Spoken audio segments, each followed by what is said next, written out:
Yo, what's up, guys? Today we have some insane hot fixes that just got released.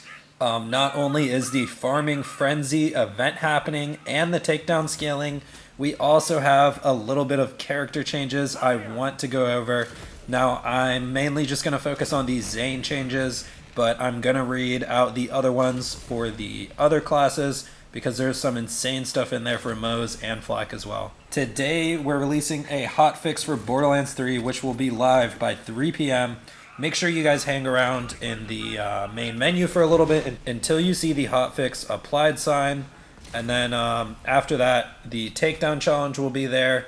And you guys definitely want to hang around for that hotfix sign for the Farming Frenzy. But let's get into the main hotfixes. So you guys have heard enough about the takedown scaling and the Farming Frenzy event. Basically, if you haven't heard about the Farming Frenzy event, all dedicated loot sources are going to be raised. Anointment chances are going to be raised. So you want to farm the game right now.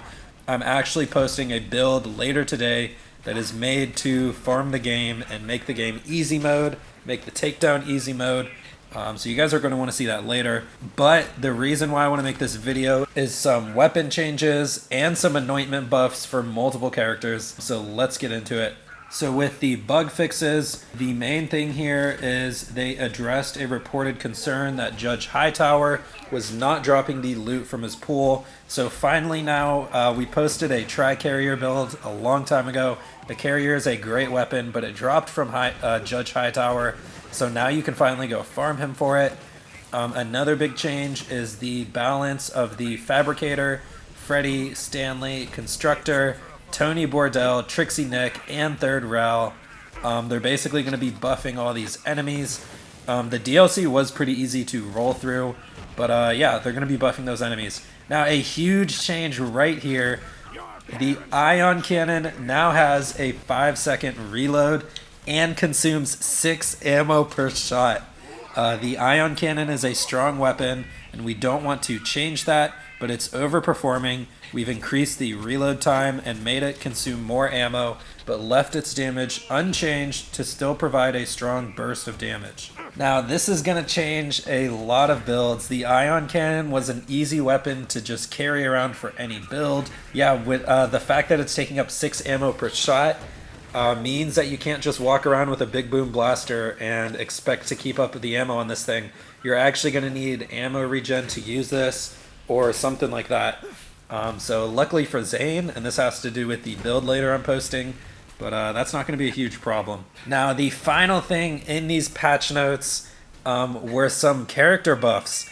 So Moze the Gunner, Zane the Operative, and Flack the Beastmaster all got anointment buffs. Let's go over Moze and Flack first, because I'm not going to talk much about them, and then we'll talk about Zane. So Moze the Gunner, while Auto Bear is active, deals 75% from 20% bonus incendiary damage after exiting Iron Bear. The next two magazines will now have 125% from 40% bonus incendiary damage, and after exiting Iron Bear, gain 160% from 120%. Increased splash damage for 18 seconds. And then finally, when entering and exiting Iron Bear, Nova damage is increased. So those are some crazy buffs.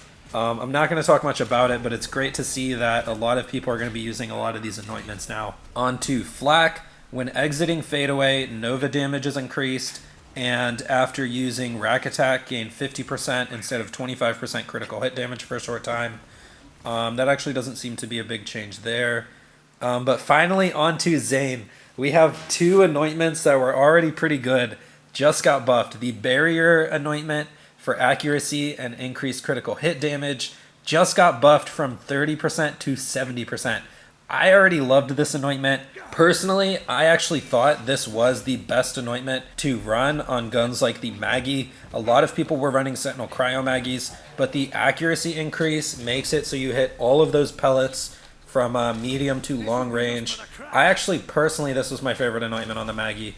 This is going to be a great anointment for a lot of other guns as well, like the Crossroads. The Dictator benefits pretty well from this anointment. The Becca's a great gun. Basically, guns that shoot and have like a spread of bullets are going to benefit like insanely. You actually do more damage because all your pellets are hitting, and now it's 70% increased crit. This is great for not only brain freeze builds, but just in general, this is a good anointment. And finally, this is the big one. While Sentinel is active, gain 100% bonus cryo damage. This is actually Zane's best anointment now. It was already probably his best anointment before, to be honest. Not only is just Sentinel always active, it's just the easiest anointment to use. Elemental anointments in general are multiplicative with the entire damage calculation.